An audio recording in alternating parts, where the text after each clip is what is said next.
Buenas tardes, bienvenidos al tercer webinar del ACE.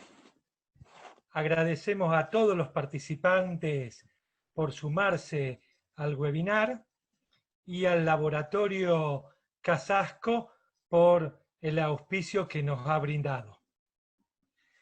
En la primera parte de la charla va a hablar el doctor Ignacio Faelo, neuropediatra de la ciudad de Córdoba, que realizó su formación en neuropediatría en Francia, en París, con los profesores Eubrar, Aicardi y Arsimanoglu, y actualmente es presidente del Instituto de Neurología Infanto-Juvenil CETES de la ciudad de Córdoba y jefe del Servicio de Neurología Infantil de la Clínica Universitaria Reina Fabiola. Es miembro de la comisión directiva de la Sociedad Argentina de Neurología Infantil y de la Liga Argentina contra la Epilepsia.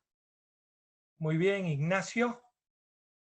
Muchas gracias, Pedro. Muchas gracias por tu presentación.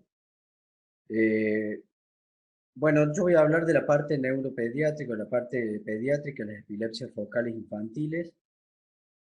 Para la gente más joven, la gente en formación, voy a tomar este cuadro de la Liga Internacional de Epilepsia, publicado recientemente, y voy a hacer mucho hincapié en como es el tema que nos convoca, las crisis y las epilepsias focales, y sobre todo tratar de hablar de algunos síndromes, los síndromes más frecuentes este, eh, epilépticos con crisis focales. Como ustedes bien saben, la definición de síndromes epilépticos en la epilepsia infantil tiene en cuenta estos elementos para la definición de cada uno de los síndromes.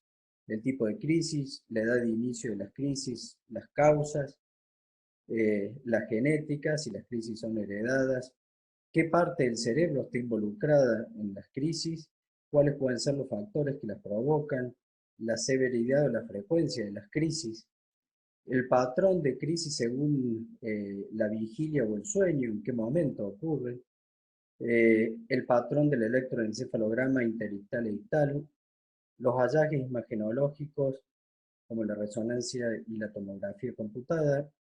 Empezamos ahora a utilizar también información genética, otros trastornos asociados a las crisis y la evolución, que es importante en cuanto a remisión o empeoramiento. Es muy importante tener en cuenta que no todos los síndromes serán definidos por todas estas características. Y en segundo lugar, es importante también tener en cuenta que la identificación del síndrome epiléptico en el niño que convulsiona nos permite o nos permitirá decidir qué medicación usaremos o qué otro tratamiento será más beneficioso. Nos permite también tener una idea sobre el pronóstico y la evolución.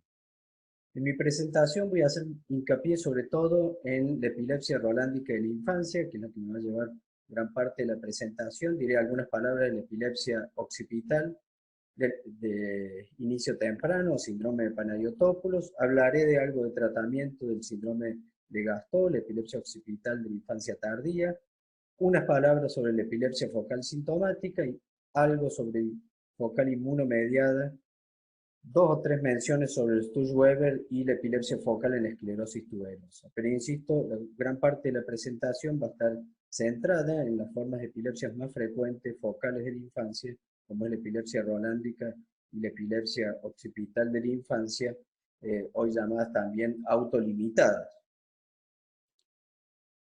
Recuerden ustedes que la epilepsia rolándica en la infancia es una de las epilepsias más frecuentes en la niñez, que se caracterizan, como ustedes ya saben, y no voy a hacer mucho hincapié en la descripción del síndrome, pero que se caracteriza por crisis convulsivas que por lo general suelen ser motoras, que involucran la zona de la cara o la zona braquial, suelen ser crisis clónicas, o afectación de la lengua, y el paciente puede estar consciente y no hablar, y tienen como características que ocurren entre los 6 y los 9 años de la vida, en término medio, que tienen una incidencia con mayor frecuencia en el inicio del sueño o al finalizar el sueño, son realmente infrecuentes en el medio de la noche, salvo que el paciente se haya acostado muy tarde, y no suelen presentarse, aunque pueden hacerlo, pero es muy raro, de manera diurna o en vigilia, sobre todo en vigilia. Eh, Cuando hablamos específicamente del tratamiento, es importante primero decir que si las crisis son infrecuentes, eh, hoy está indicado y sugerido no utilizar ningún medicamento anticonvulsivante. Sobre todo, insisto, si son infrecuentes o si, y que no haya ningún compromiso cognitivo. Ahora, ¿cuándo vamos a decidir un tratamiento farmacológico? Vamos a decidir elegir una medicación, siempre intentando que sea monoterapia, por supuesto, cuando las crisis son diurnas, es decir, en vigilia, que es poco frecuente, pero sobre todo cuando las crisis son muy frecuentes en su presentación durante el sueño, si el paciente tiene crisis con una frecuencia semanal, quincenal, mensual. Y también un elemento importante para la elección del tratamiento farmacológico es a tener en cuenta si hay trastornos del aprendizaje o problemas cognitivos en este niño que hoy se conoce bien, están asociados a los paroxismos frecuentes eh, en el electroencefalograma, sobre todo durante el sueño. Si yo tuviera que simplificar la presentación de ahora, les diría cuáles que los tratamientos farmacológicos van a ser o más usados son el clobazam a una dosis de 0,5 a 2 miligramos por kilo día, el levetiracetam a una dosis de 20 a 60 miligramos por kilo día, el sultiame, que se puede escribir con H o sin H, la traducción literal es con H, entre 5 y 10 miligramos por kilo por día, el valproato, la carbamazepina o la ocarbazepina. La verdad que hay diferencias en la utilización de algunos de estos fármacos en monoterapia dependiendo del lugar de formación y de tratamiento. En Europa, por ejemplo, utilizan más el ácido valproico y en Alemania el sultiame, y en Estados Unidos tienen más amplia utilización la carbamazepina y el levetiracetam. Ahora, mi interés en los próximos slides o presentaciones es tratar de buscar algunos argumentos del porqué del uso de estos fármacos, que seguramente cada uno ya tendrá algún criterio para su utilización. Voy a hacer la presentación de algunos artículos que avalan la utilización de estos fármacos y después haré algún comentario sobre lo que nosotros hacemos en el centro nuestro. Este primer estudio sobre la utilización del clobazam, que es el primer fármaco que les mencioné, la verdad que hay poco publicado. Uno de los pocos papers que encontré, que me parece relevante porque se menciona en otros, es este publicado en el año 2009 en la revista Neurológica por un equipo de médicos cubanos. Es un estudio prospectivo abierto y controlado donde comparan la utilización del clobazam con la carbamazepina, con aquellos pacientes tratados con carbamazepina. Fíjense las dosis que utilizaron de carbamazepina, 5 a 30 miligramos por kilo día en ascenso hasta llegar a esa dosis, y el clobazam iniciaron a 0,25 hasta 2 miligramos por kilo por día. Los niños tenían que tener una epilepsia rolándica en seguimiento durante un periodo de 2 años y la muestra aleatoria fue de 45 pacientes. ¿Cuáles fueron los resultados relevantes? Bueno, ambos fármacos fueron igualmente efectivos para controlar las convulsiones. 94.1 de los pacientes con clobazam y el 100% de los que tenían carbamazepina estuvieron libres de crisis al finalizar el estudio, con una diferencia no significativa entre uno y otro. El control de las crisis después de la cuarta semana fue similar en los dos, tanto en los tratados con carbamazepina y clobazam, no hubo diferencias estadísticas significativas, ni en la reducción de más del 50% de las crisis en la semana 40, 90 o a los 9 meses de tratamiento. El clobazam sí mostró una diferencia en cuanto al tiempo que requirió para el control de las convulsiones. 33.3 días más o menos 45, versus los 48.2 días más o menos 72, que le llevó a la carbamazepina el control de las crisis. Y tuvo menos efectos secundarios que la carbamazepina, clobazam menos efectos secundarios. Solo dos pacientes que tomaban carbamazepina empeoraron sus convulsiones. Es importante que en este artículo no toman como referencia el electroencefalograma, de hecho no describen que lo hayan hecho, sino que toman como referencia las convulsiones y la semiología de las crisis, sobre todo como variables de seguimiento. Y las conclusiones es que este fármaco, el clobazam, es un fármaco eficaz en la epilepsia rolándica, pero la carbamazepina, al igual que el clobazam, son eficaces. La carbamazepina puede estar asociada a una exacerbación de las convulsiones, como así también un deterioro cognitivo-conductual. Como ustedes saben, hay reportados algunos casos en la literatura donde la carbamazepina aumenta las alteraciones eléctricas en el sueño y a veces produciendo un bisincronismo con un deterioro cognitivo-conductual. Y el clobazam en monoterapia sería un fármaco eficaz y mejor tolerado en esta forma de epilepsia. Con respecto a el Sultiame, en monoterapia hay un artículo publicado en el año 2000, donde utiliza el Sultiame en monoterapia en niños con una epilepsia benigna de la infancia, una epilepsia rolándica, y evalúa la eficacia y la tolerabilidad del Sultiame.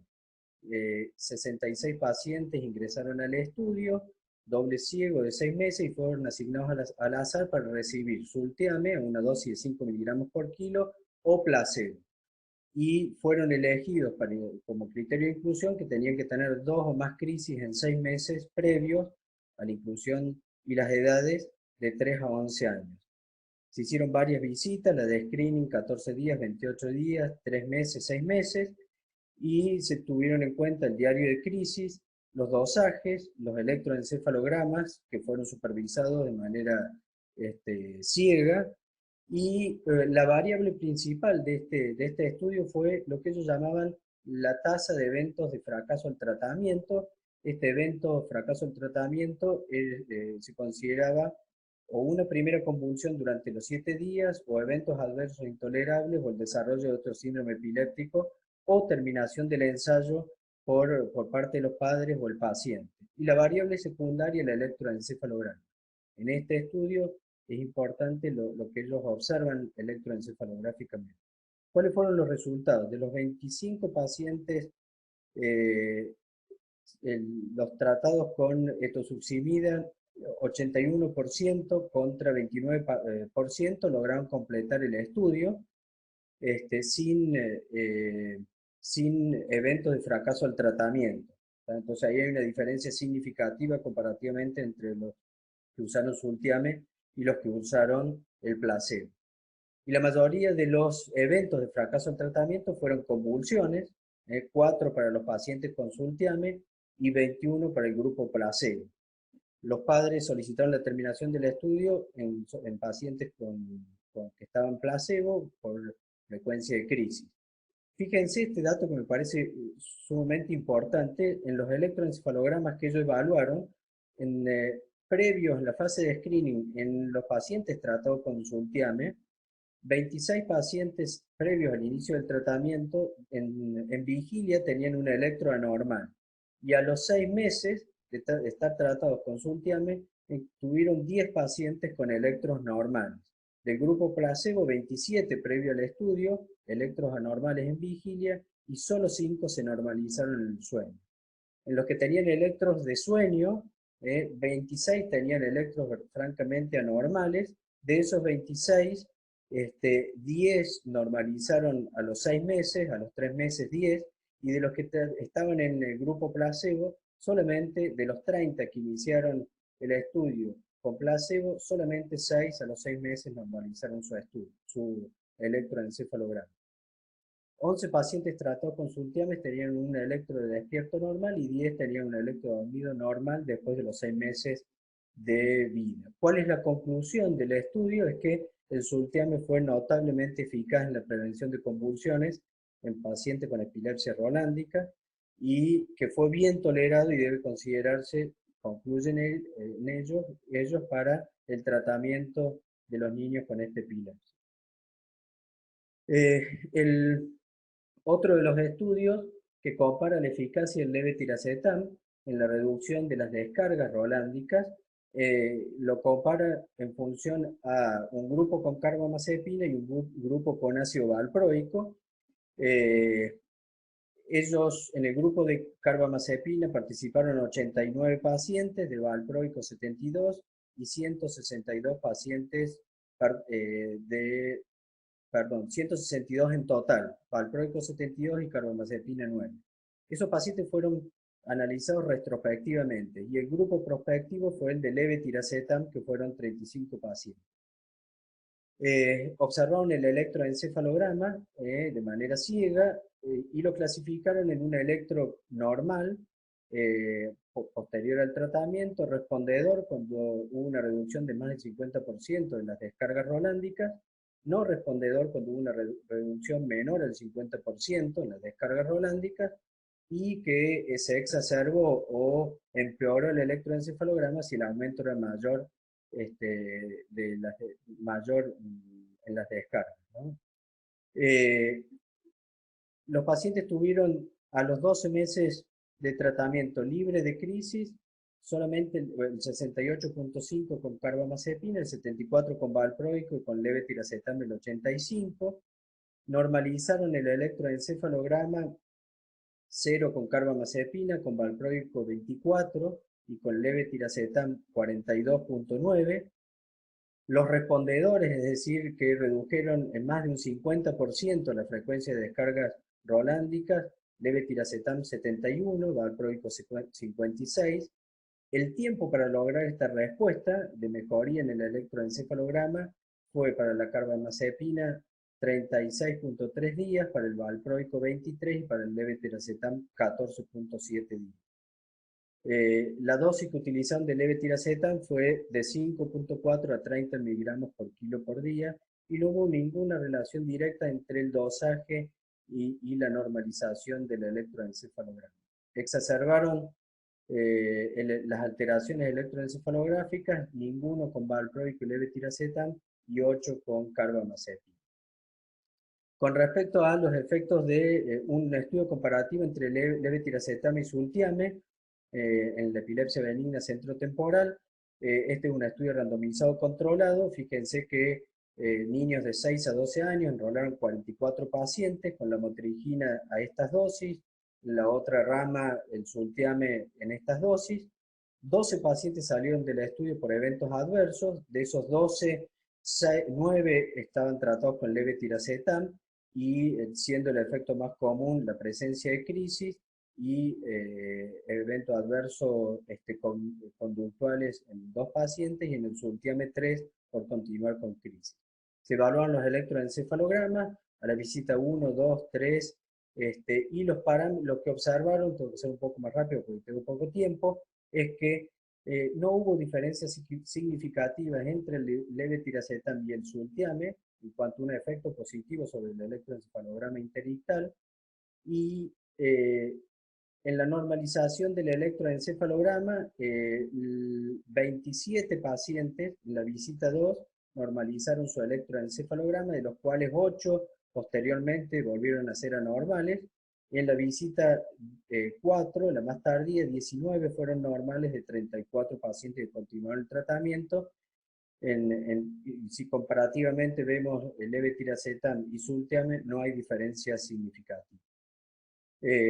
Otro estudio también del levetiracetam que muestra también la eficacia comparado con la carbamazepina, muy similar a los anteriores, dando eficacia el levetiracetam. ¿Cuál es en la epilepsia benigna de la infancia o paroxismos occipitales temprana? El tratamiento es muy similar, la utilización de fármacos, oxcarbazepina, valproato, levetiracetam o clobazam. También en estos, si las crisis son infrecuentes, preferimos o está indicado no dar tratamiento farmacológico. Si las crisis son frecuentes, elegir alguno de estos fármacos. Y sobre todo tener en cuenta la utilización de medicación de rescate, ya sea diazepam en enema, midazolam nasal o sublingual el lorazepam, porque estos pacientes pueden hacer crisis prolongadas. ¿Cuál es la experiencia nuestra de nuestro centro? La verdad que nosotros, tanto en epilepsia benigna rolándica, muchos pacientes no los tratamos en el occipital de Panayotopoulos, salvo que las crisis sean frecuentes o que la familia sea difícil de contener. Si el electroencefalograma muestra en vigilia y sobre todo en sueño pocos paroxismos, solemos usar el clobazam, el valproico o el levetiracetam, y en pacientes que realmente tienen muchas alteraciones durante el sueño y con algún efecto neurocognitivo, en esos casos elegimos el sultiame, teniendo en cuenta que es un fármaco con muy buena respuesta, pero muy costoso para sostener tratamiento. Unas palabras sobre la epilepsia sintomática. Este artículo me pareció importante, no tengo mucho tiempo para explayarme, pero sí decir que es un estudio observacional donde vieron las crisis focales sintomáticas y presumiblemente sintomáticas en niños, donde ocupan el 80% de las epilepsias focales, siendo la focal el 60% del total de las epilepsias. Lo que ellos observaron es que la frecuencia de crisis al momento de la inclusión fue elevada cuanto más pequeño el niño, cuanto más pequeño, más elevada la frecuencia de crisis.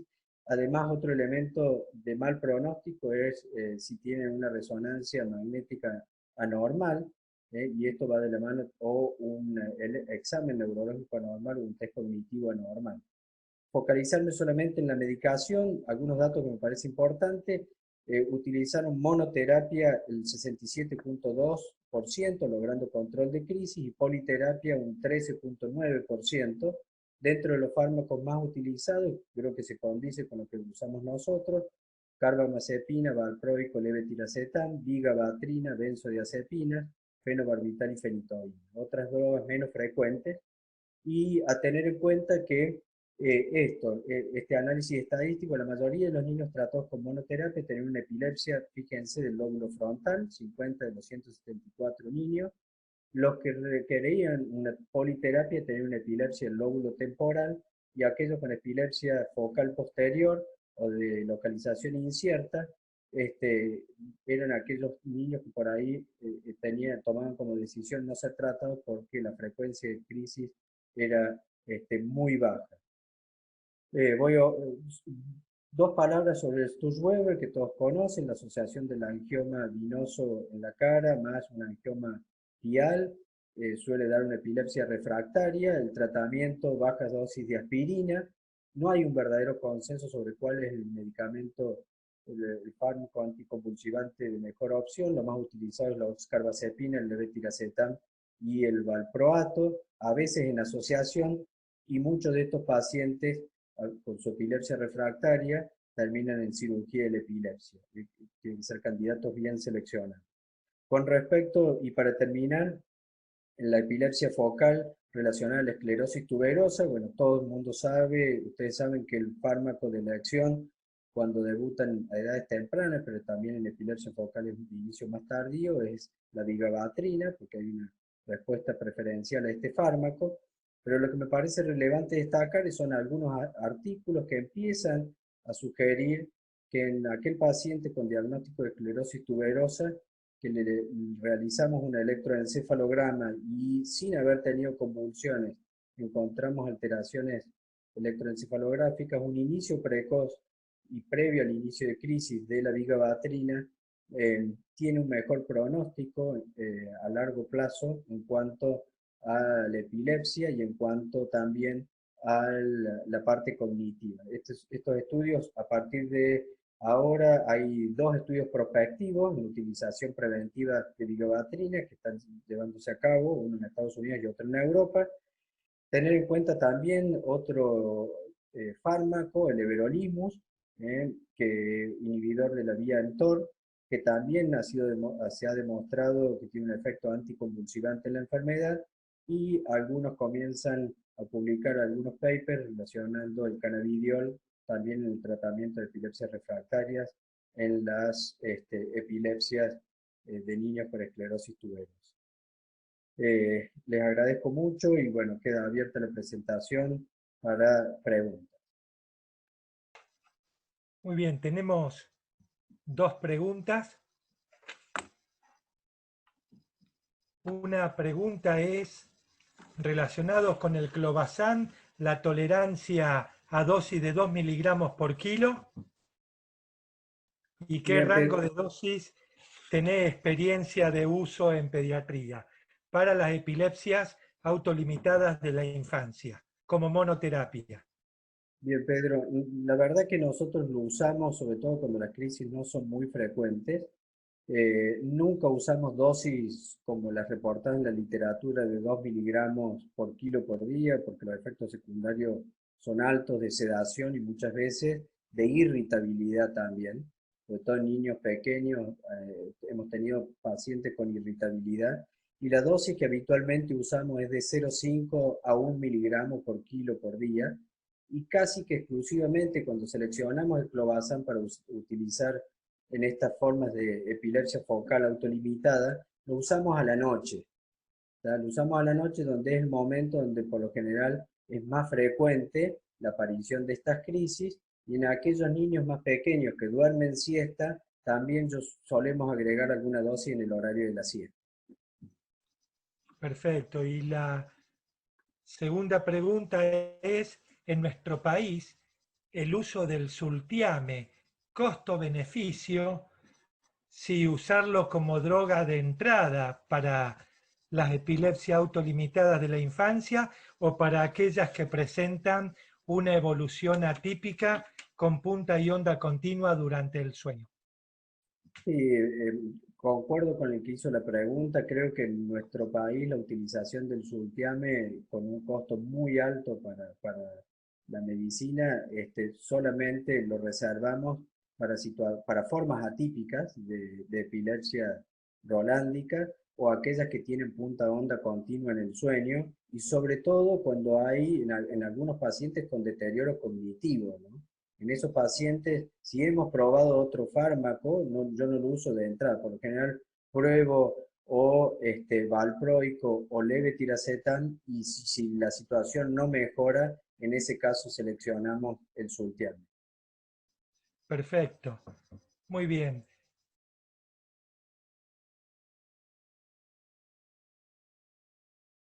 Daremos comienzo entonces a la segunda presentación, actualización en el tratamiento farmacológico de las epilepsias focales de la tercera edad. La misma estará a cargo del doctor Ricardo Bernater. El doctor Bernater es neurólogo del staff del Instituto de Neurociencias de la Fundación Favaloro, vocal titular del ACE, docente adscripto de la Facultad de Medicina de la Universidad de Buenos Aires y ex coordinador del Servicio de Neurología y Epilepsia del Hospital de Agudos, doctor José Pena. Al final de la presentación haremos una sesión de preguntas y respuestas. Escuchamos, Ricardo. Bueno, buenas noches a todos. Antes que nada, quisiera agradecer a la Liga Argentina contra la Epilepsia por la invitación a participar de esta actividad científica y también agradecer al Laboratorio Casasco por brindarnos el espacio para poder realizar nuestras actividades académicas. Y el tema que vamos a tratar es el tratamiento farmacológico de las epilepsias focales en el adulto mayor. Para eso vamos a presentarles un caso clínico para ponernos en tema acerca de la epilepsia en el adulto mayor, ¿no? Se trata de un hombre de 72 años, ingeniero, que ingresa a la guardia por presentar un episodio de crisis focal izquierda con pérdida del conocimiento, que evoluciona a crisis tónico-clónicas bilaterales. Tuvo el antecedente de un episodio previo hace 2 meses atrás, sin generalización. Como antecedentes personales, el paciente tiene hipertensión arterial, una diabetes y una hipercolesterolemia, peso 83 kilos, y refiere el antecedente de un ACV isquémico hace 5 meses con una hemiparesia izquierda secular. Luego del ACV comenzó con deterioro cognitivo. La medicación actual que el paciente está ingiriendo es la metformina, 850 miligramos, atorvastatina, 20 miligramos, antihipertensivos, losartán hidroclorotiazida y antiagregante, ácido acetilsalicílico, 100 miligramos por día. Entonces, ¿cuál sería el plan diagnóstico y cuál es la estrategia terapéutica? Entonces, la epilepsia de la tercera edad se origina en personas mayores de 60 a 65 años, representa el mayor número de casos de epilepsia activa. Los ancianos tienen una mayor esperanza de vida en la población general. Por ejemplo, en Estados Unidos, en el año 2012, se reportó la presencia de 41 millones de personas ancianas mayores de 65 años y se proyecta para el año 2050 tener una población de 83 millones, con lo cual la probabilidad de tener este tipo de patología, como la epilepsia, aumenta. Y en este mismo tipo de poblaciones existen comorbilidades que aumentan el riesgo de crisis y epilepsia. Desde el punto de vista epidemiológico, la incidencia de epilepsia en realidad tiene una curva de distribución bimodal, en donde alcanza su mayor pico en la primera infancia, para luego tener una meseta entre los 20 y 50 años, y alcanzar un pico de incidencia mayor con un crecimiento exponencial a partir de los 70 y 80 años. Esto tanto para las crisis no provocadas como para las crisis sintomáticas agudas. De hecho que entonces la incidencia de epilepsia en la tercera edad, entre los 40 y los 59 años, representan entre 50 y 59 casos por cada 100.000, a los 60 años 85 casos, a los 70 147 casos y a los 80 años 159 casos, con lo cual la incidencia va a ser 6 a 10 veces mayor que en el primer año de vida. Y si nos basamos desde el punto de vista de la prevalencia, representa el 1,5% más que en los pacientes adultos jóvenes. Desde el punto de vista de esta epidemiología de la crisis y epilepsia en el adulto mayor, tenemos causas como las crisis sintomáticas agudas y la epilepsia propiamente dicha. Dentro de las crisis sintomáticas agudas, las etiologías más importantes son los cuadros de stroke, tanto isquémicos como hemorrágicos, y la hemorragia subaracnoidea, así como también disturbios metabólicos, la ingesta de determinados tipos de drogas que puedan producir efectos adversos en crisis sintomáticas, los traumatismos cráneoencefálicos. Y dentro de las causas de epilepsia, también van a predominar los accidentes cerebrovasculares, tanto hemorrágicos como isquémicos, los hemorrágicos con una incidencia de un 10 a un 20%, y va a depender de la topografía, si son corticales, si son múltiples y el tamaño de la hemorragia, ¿no? Y en el caso de los isquémicos, la incidencia va entre un 2 a un 15%, y alrededor de los 5 años esa incidencia más o menos corre entre 7 y un 10%. Otras causas que pueden producir también epilepsia son los cuadros neurodegenerativos como las demencias y las enfermedades desmielinizantes.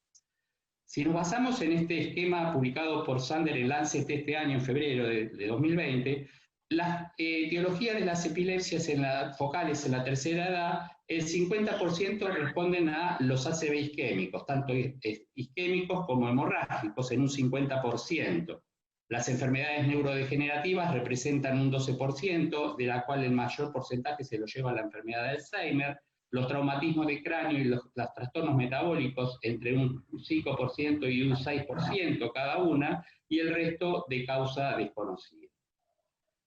Basados en la clasificación de epilepsias del año 2017 por la Liga Internacional contra la Epilepsia, en esta población etaria, el tipo de crisis que van a presentar más frecuentemente los pacientes son crisis focales y un porcentaje muy bajo de crisis generalizadas.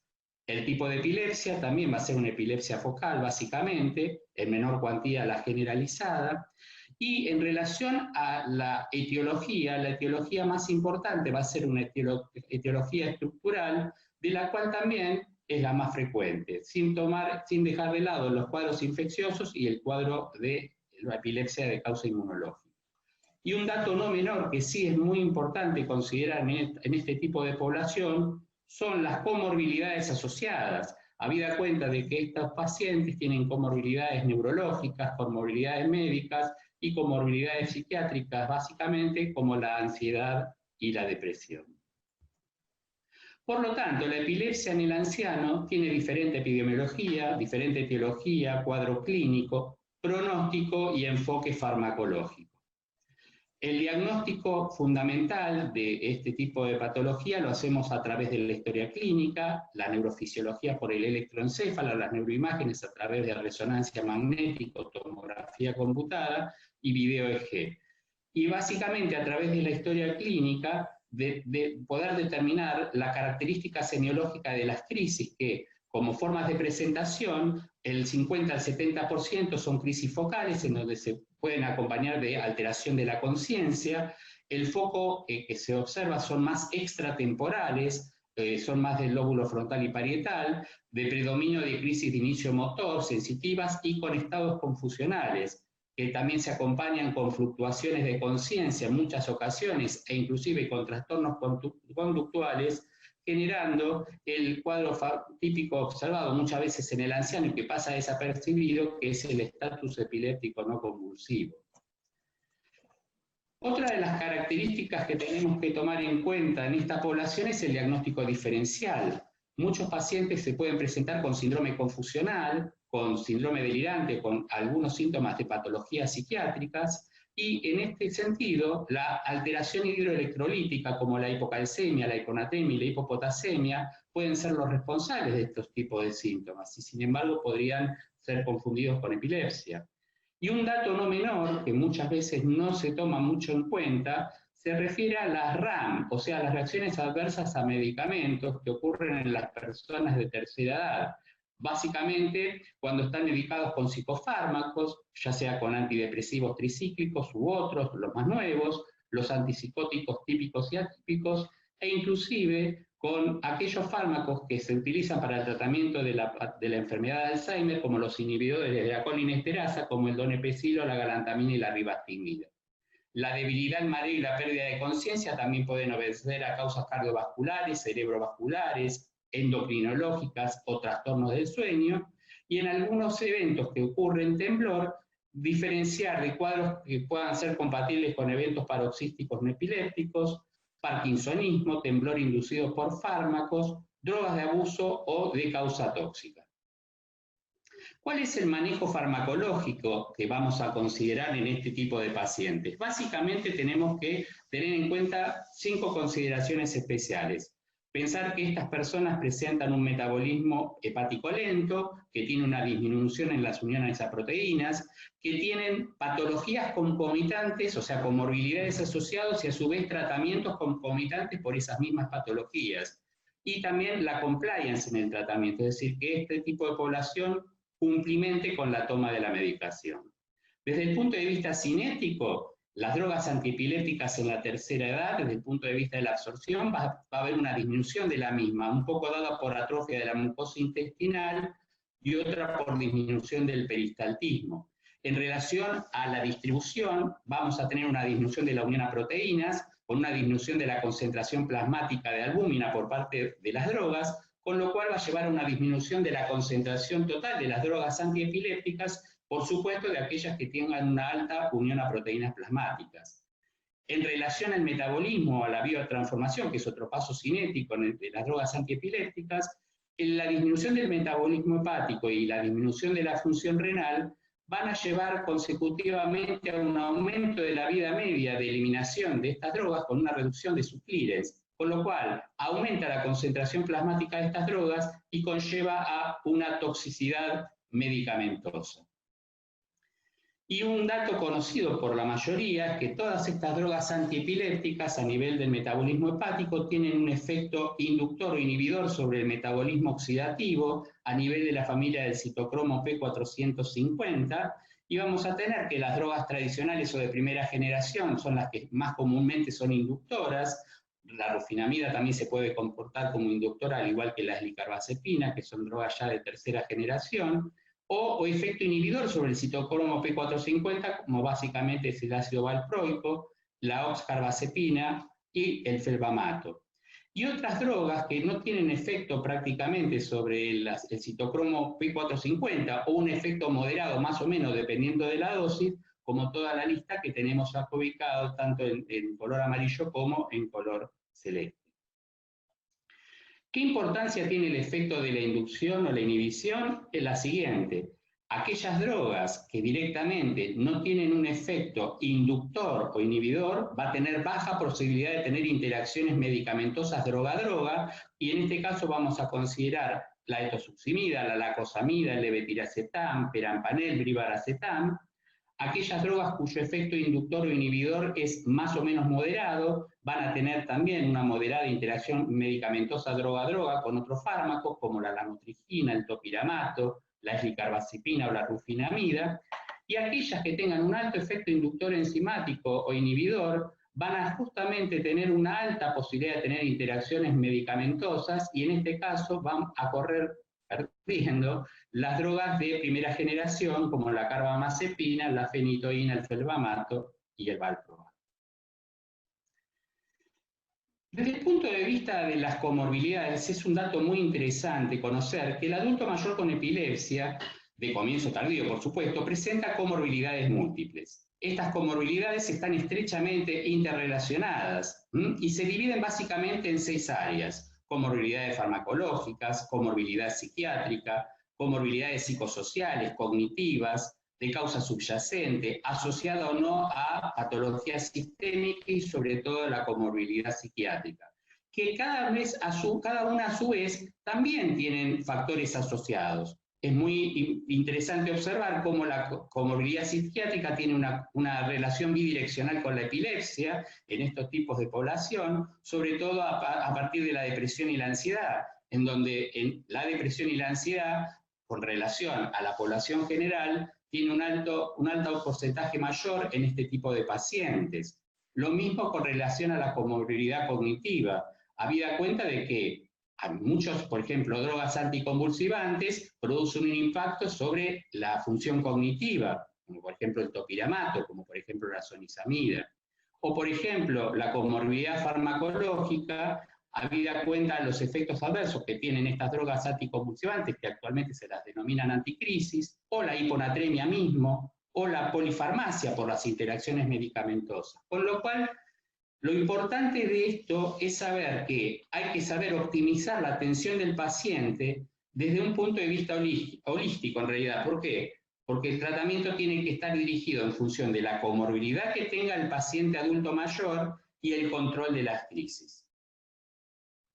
Entonces, en relación al tratamiento farmacológico, el impacto en la práctica clínica va a depender de si se trata de un anciano sano, excepto por su epilepsia, o sea un anciano con comorbilidades asociadas. El enfoque del tratamiento va a ser evidentemente diferente. En el caso de la declinación en la función de diferentes órganos en cuanto al funcionamiento fisiológico de cada órgano, ¿por qué? Porque eso va a predecir la presencia de efectos adversos de las drogas antiepilépticas, el perfil cinético, el farmacocinético en función de las interacciones medicamentosas, y un dato de color que no es menor, que es el costo esto tiene mucho que ver con el acceso al tratamiento que puedan tener este tipo de pacientes. ¿Y por qué es importante tratar la primera crisis en la tercera edad? Un poco para prevenir la recurrencia de las crisis, por supuesto. Porque un paciente anciano que tenga una crisis tónico-clónica generalizada puede complicar una patología cardíaca de base. Un paciente que tenga una primera crisis puede tener un mareo, un riesgo de caída, y en aquellos ancianos con osteoporosis podemos predisponerlo a una fractura. En aquellos lugares en donde los ancianos utilizan los vehículos como para desplazarse, también es interesante el manejo, sobre todo en aquellos que utilizan o manejan automóviles, e inclusive para aquellos que tienen una situación laboral y que dependen de un empleo. ¿Qué droga antiepiléptica elegimos? El problema radica en que, por ejemplo, para este grupo etario, no existen muchas guías de práctica clínica que nos orienten a los neurólogos a poder definir y decidir qué droga elegir y demás. Nos basamos un poquito por algunas guías de práctica clínica, como ahora vamos a ir viendo, y de algunos estudios observacionales o trials randomizados controlados que vamos a ir viendo rápidamente. En el año 2006, por ejemplo, la Liga Internacional contra la Epilepsia publicó una guía basada en la evidencia para evaluar la eficacia y efectividad de las drogas anticrisis o antiepilépticas como monoterapia inicial. ¿Y qué ocurrió? En la población adulta mayor se observó que, de acuerdo a los niveles de evidencia, las drogas o los trabajos que cumplían el nivel A de evidencia ubicaban a la lamotrigina y al gabapentin como el nivel A de evidencia para el tratamiento de estos pacientes, y al nivel C de evidencia la carbamazepina. También todos conocemos que el gabapentin prácticamente no se utiliza como droga anticrisis porque se tiene que utilizar dosis muy altas y prácticamente no es una droga utilizada para el tratamiento de epilepsia. Y en el año 2013, la misma ILAE, la misma liga, realiza un update de esa guía previa del año 2006, en donde lo que sí, por determinada búsqueda de trabajo desde el año 2005 al año 2012, determinó que el levetiracetam y zonisamida tenga un nivel de evidencia A para el tratamiento de las epilepsias focales en adultos, y que el ácido valproico y la etosuximida tengan nivel A de evidencia para el tratamiento en niños de epilepsias generalizadas. En el año 1999, Brody y colaboradores realizaron un estudio de epilepsia de reciente comienzo en ancianos sobre 150 pacientes mayores de 60 años. Ese trial duró 6 meses y en donde hizo un estudio comparativo entre la motrigina y carbamazepina en función de su eficacia y en función de la tolerancia. La motrigina representó un 39% de eficacia versus 21% de la carbamazepina de liberación inmediata, y lo que se observó eran menores efectos adversos. 102 versus 48 pacientes tuvieron mejor tolerancia al tratamiento de la motrigina, con lo cual tuvieron una mayor tasa de retención en un 71% versus 42% para la carba. En el año 2005, Rowan, en un estudio, en el estudio cooperativo de la Administración de Veteranos, sobre pacientes mayores de 60, realizó un trial comparativo randomizado sobre 593 pacientes ancianos, de los cuales 195 pacientes fueron aleatorizados a gabapentin a 1500 miligramos día, 200 a la motrigina 150 miligramos día, 198 a carbamazepina 600 miligramos día, y cuya etiología, el mayor porcentaje respondía a los cuadros de stroke, tanto isquémicos como hemorrágicos, en un 37%, el traumatismo cráneoencefálico en un 6,9% y otras causas en un 18%. ¿Y qué se observó en este estudio? Desde el punto de vista del outcome de eficacia, es decir, el porcentaje libre de crisis, tanto a los 3 como a los 6 como a los 12 meses, no hubo una diferencia de eficacia entre las 3 drogas. Básicamente, la eficacia fue muy pareja para ellas. Sin embargo, en cuanto a la discontinuación precoz, entre la motrigina, gabapentin y carbamazepina, sí se observa una diferencia significativa entre la motrigina con carbamazepina y gabapentin con carbamazepina. Y si nos basamos en la discontinuación por efectos adversos, ahí la diferencia es fundamental, o sea, la tolerabilidad cambia, porque fíjense que la discontinuación para la motrigina fue muy baja en relación a carbamazepina y también en relación con el gabapentin, con lo cual la motrigina y gabapentin demostraron ser drogas que eran más utilizadas en relación a estos resultados que la carbamazepina de liberación retardada. En el año 2015 se publica en la revista Epilepsia este trabajo, digamos, randomizado, controlado, de epilepsia focal, de epilepsia de inicio focal para el tratamiento en personas ancianas de mayores de 65 años, para evaluar eficacia y tolerabilidad entre drogas como el levetiracetam, la lamotrigina y la carbamazepina de liberación retardada. Lo que se observó es que sobre 361 pacientes de epilepsia de reciente diagnóstico ingresaron al tratamiento 121 para carbamazepina de liberación retardada, lamotrigina 117 y levetiracetam 122 pacientes. Si nos basamos en el porcentaje de retención, o sea, los que completaron el estudio a los 58 semanas del mismo, vemos que para levetiracetam el 62% completaron el estudio, en relación al 45% con la carbamazepina de liberación retardada, con lo cual hay una diferencia estadísticamente significativa. Pero si nos basamos en el outcome de eficacia basado en la libertad de crisis, hubo un 33% para carba, 39% para la motrigina y 43% para levetiracetam, en los cuales ahí no hubo una diferencia estadísticamente significativa en cuanto a la libertad de crisis. Con lo cual, la tolerabilidad es siempre un factor muy importante a la hora de elegir un fármaco para el tratamiento de la epilepsia focal. En relación a la lacosamida, también que es una droga bastante interesante, el año pasado publicó en la revista Epilepsy Behavior un estudio comparativo con levetiracetam para el tratamiento en monoterapia en pacientes ancianos. Y lo que se observó, primero, se tomaron una cantidad, la N de pacientes en este estudio es una N baja, se tomaron 22 pacientes para la cosamida y 24 pacientes para el grupo de levetiracetam. Y lo que se evaluó fue también el outcome de libertad de crisis o disminución de frecuencia de crisis, sobre todo, que en este caso, para el grupo de la cosamida, la frecuencia de crisis disminuyó de 4.23 a 0.33, mientras que para el grupo de levetiracetam, la frecuencia de crisis mensual disminuyó de 2.29 a 0.81. Y en relación a la libertad de crisis, el 72% de los pacientes que estaban tratados con la cosamida estaban libres de crisis a los 12 meses de seguimiento, mientras que el 70% en el grupo de los pacientes con levetiracetam también lograron la libertad de crisis, en donde prácticamente no hubo una diferencia estadísticamente significativa en este punto. Y en cuanto a la tolerabilidad, la cosamida no demostró efectos que tengan que ver efectos adversos psiquiátricos, sí se observó efectos de somnolencia y mareos con tendencia a caída, y en el grupo de levetiracetam lo que sí más se observó fueron efectos de irritabilidad y trastornos conductuales.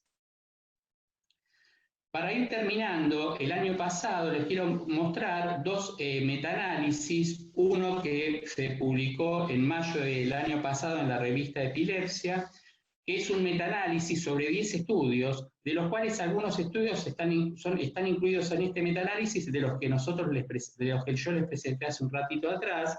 Es un metaanálisis sobre 10 estudios que se hicieron sobre 1999 pacientes, simplemente para evaluar tolerabilidad y eficacia entre drogas de primera, segunda y tercera generación.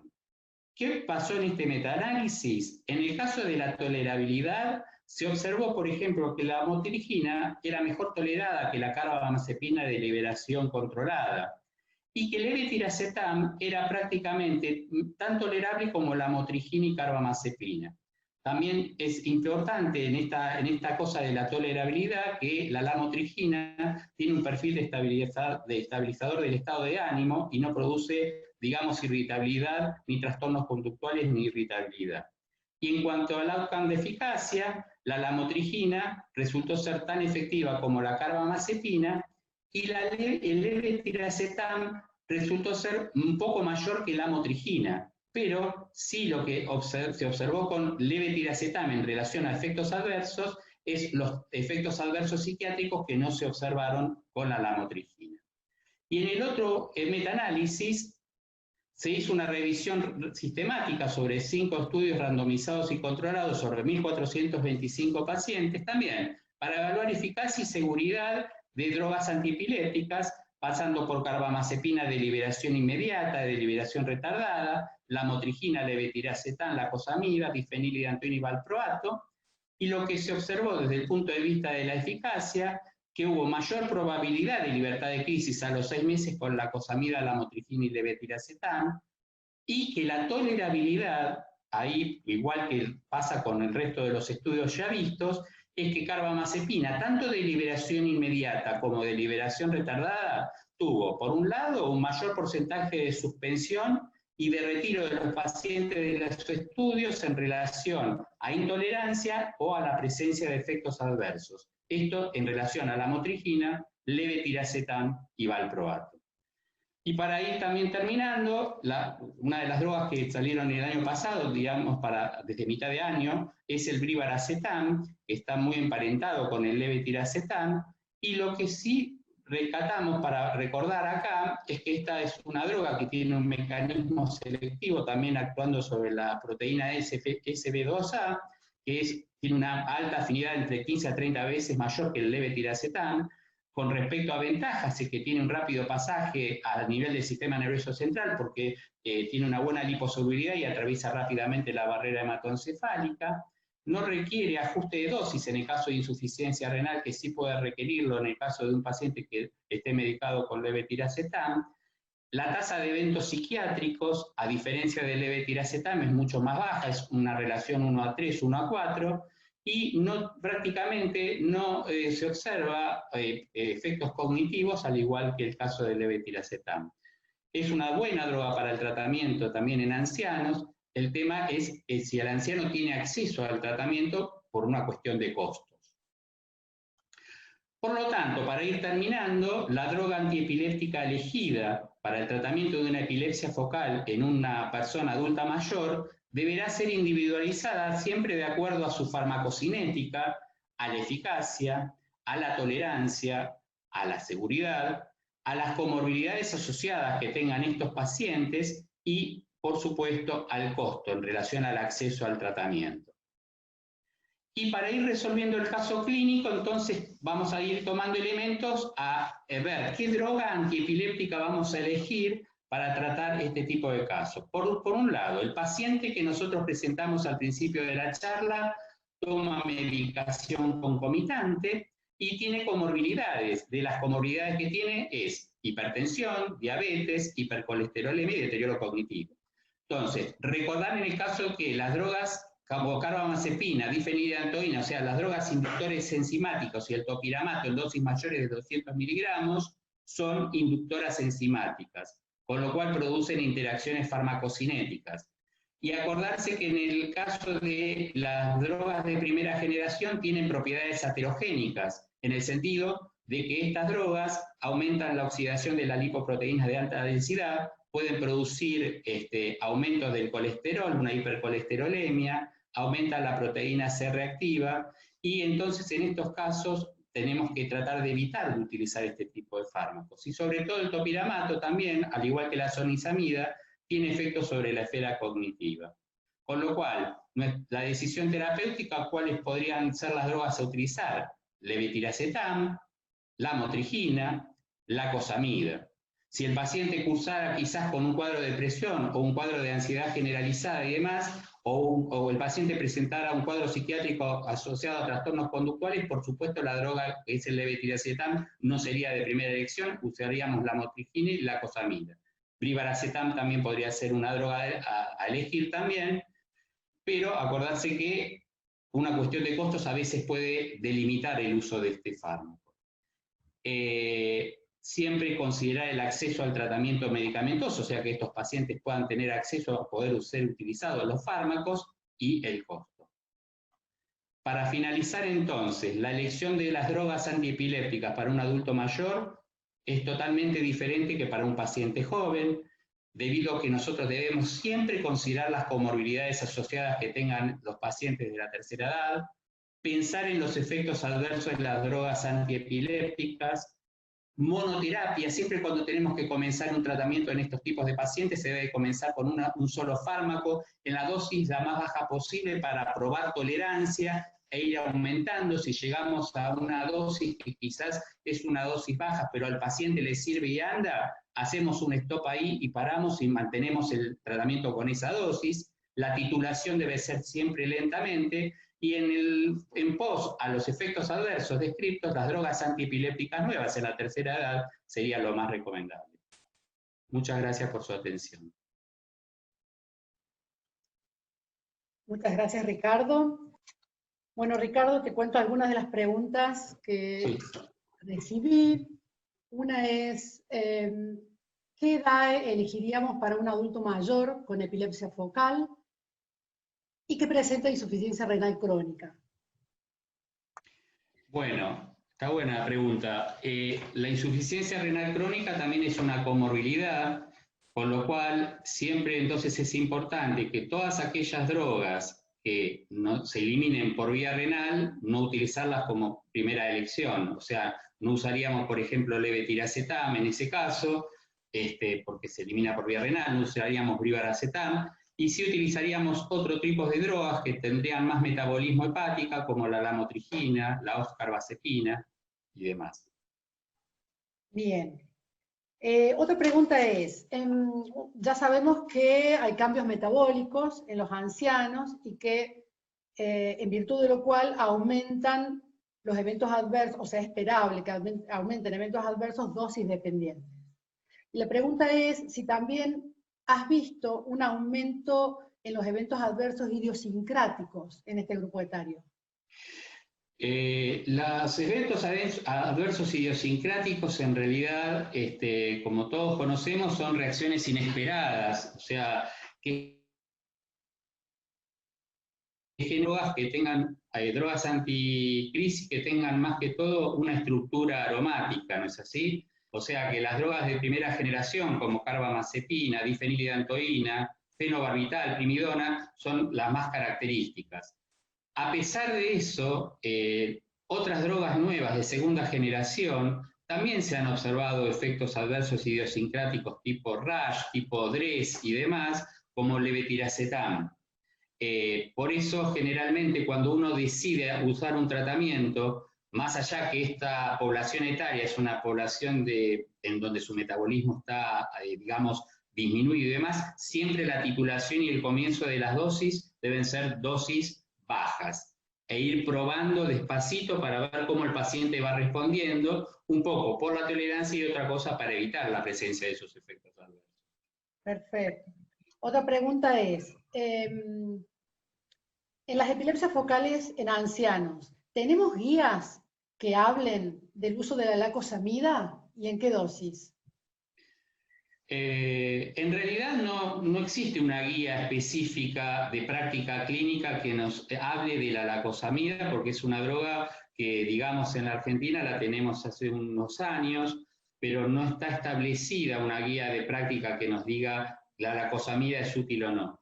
Sí es una droga buena para utilizar en ancianos, es una droga tolerada, lo que sí siempre tenemos que tener en cuenta de los efectos adversos de esta droga tiene más que ver con los mareos, tiene que ver con la somnolencia, y un dato no menor es que esta droga puede producir a nivel cardiológico un aumento del PR.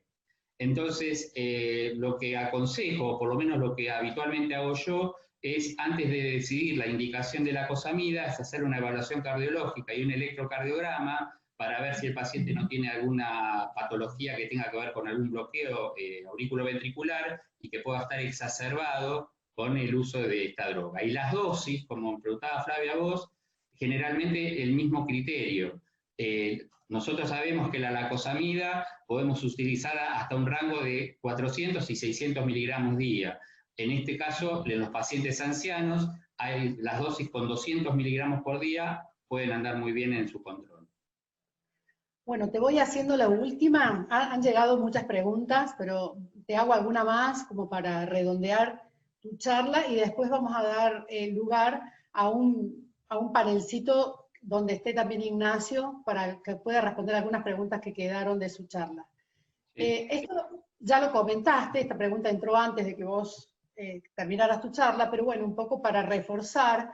¿Cuál sería entonces la mejor combinación o una combinación adecuada de drogas para epilepsia focal en la tercera edad? Yo no sé si esta pregunta se refiere a cuando tenemos que hacer biterapia, porque dice combinación de drogas. No sé, ¿qué nos podrías comentar al respecto? En realidad, la charla está más enfocada al tema del tratamiento focal en pacientes ancianos en monoterapia, ¿no es así? Exacto. Sí. Y primero en monoterapia, la droga es más, mientras, por ejemplo, un paciente no tenga una patología psiquiátrica de base, no tenga trastornos conductuales y demás, una de las drogas que se utilizan en ancianos porque carece de interacciones medicamentosas y demás es el levetiracetam. El brivaracetam, como dijimos, también es una droga que se instaló el año pasado, es una droga que tiene un costo mucho mayor que el levetiracetam, entonces nosotros la podemos utilizar, pero a veces no tenemos al acceso al tratamiento para este tipo de población. La lamotrigina es una buena droga, ¿por qué? Porque no tiene prácticamente efectos, sí tiene un efecto más que todo estabilizador del estado de ánimo, o sea que no tiene un trastorno, digamos, que tenga que ver con una comorbilidad psiquiátrica. Y la lacosamida también sería otra opción para el tratamiento de la epilepsia focal en monoterapia. Y si tuviéramos que hacer asociación en politerapia, pasa exactamente lo mismo que en adultos jóvenes. Cuando tenemos que optar por la decisión de una politerapia, vamos a tratar de elegir drogas cuyo mecanismo de acción no sean iguales, para que no haya un sinergismo de suma y que no sume para nada, sino utilizar aquellos fármacos que tengan los menores efectos adversos posibles y un mecanismo de acción distinto para que haya sumatoria de efectos, de potenciación más que todo.